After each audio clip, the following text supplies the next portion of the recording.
ஹரஹர சங்கர ஜெய் ஜெய் சங்கர. பல வருஷங்களுக்கு முன்னாடி ஒரு நாள் ராத்திரி கொட்டி தீத்துன்னு இருந்த மழையில் ஸ்ரீமடத்திலேருந்து 2 பேர் ஒரு தொழிலதிபர் வீட்டுக்கு வந்திருந்தா. அவளை அந்த தொழிலதிபர் நல்ல முறையில் வரவேற்றார். என்ன விஷயம் இத்தனை மழையில்? பெரியவா உத்தரவு, சிதம்பரத்தில் நடராஜருக்கு வைரக்கிரீடம் பண்ணுறதுக்காக நிதி திரட்ட சொல்லி பெரியவா உத்தரவிட்டிருக்கா. எங்களால் ஒரு அளவு தான் முடிஞ்சுது. இங்கே மெட்ராஸில் சில பேரை பார்த்து கேட்கலாம்னு இருக்கோம். அதுக்கு நீங்கள் தான் ஒத்தாசை பண்ணணும். அந்த தொழிலதிபருக்கு பக்தி ஜாஸ்தி. அதுக்கு என்னங்க, பெரியவா உத்தரவிட்டா போருமே. கட்டாயம் எனக்கு தெரிஞ்சவாக்கிட்ட எல்லாம் சொல்கிறேன். எவ்வளவு நிதி திரட்டி தர முடியுமோ என்னால் ஆனதை செய்கிறேன். மீதி எவ்வளவு தேவையோ அதை நானே கொடுக்குறேன். இது எங்களோட பாக்கியம்னார். வெறும்ன வாய் வார்த்தையாக சொன்னதோடு நிற்காம சொன்ன மாதிரியே பணம் கொடுத்து சிதம்பரம் நடராஜருக்கு வைரக்கிரீடம் சமர்ப்பிக்கிற பணியை சிறப்பாக செஞ்சு முடித்தார்.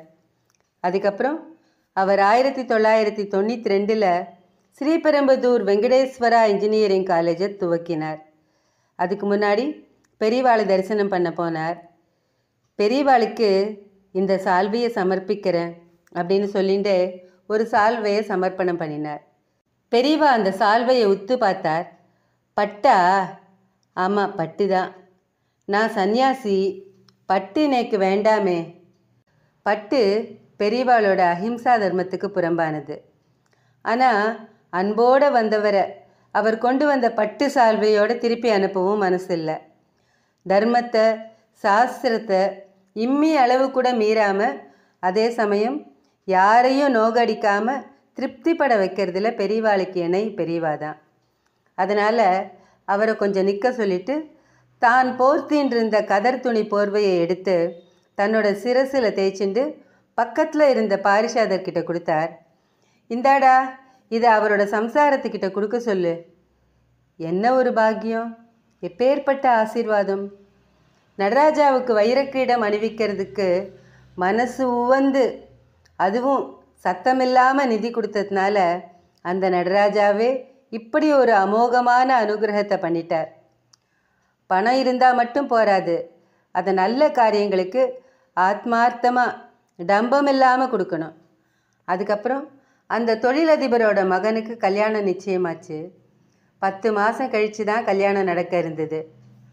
பெரியவா ஆசீர்வாதத்தோட பையனுக்கு இந்த வருஷ கடைசியில் கல்யாணம் வச்சிருக்குன்னு அந்த பக்தர் சொன்னார்.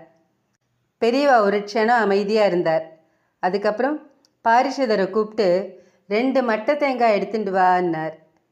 மட்டை தேங்காய் வந்ததும் அதை தன்னோட திருக்கரங்களால் தொட்டு ஆசீர்வதித்து அவர்கிட்ட கொடுத்தார். சாதாரணமாக கல்யாண பத்திரிக்கை கொண்டு வந்து முறையாக கொடுக்கறச்சே தான் பெரியவா மட்டை தேங்காய் கொடுத்து ஆசீர்வாதம் பண்ணி கொடுப்பார்.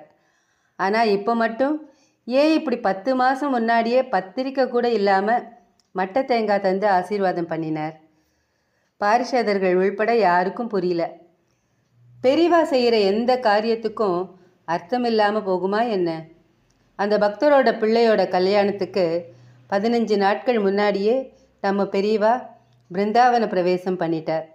அதனால் அதுக்கு முன்னாடியே ஆசீர்வாதம் பண்ணிட்டார். பெரியவாளோட கருணை உள்ளம் எவ்வளவு பெருசு! அவர் பாதார விந்தங்களை வணங்கி வழிபடுவோம். ஹரஹர சங்கர ஜெய் ஜெய் சங்கர.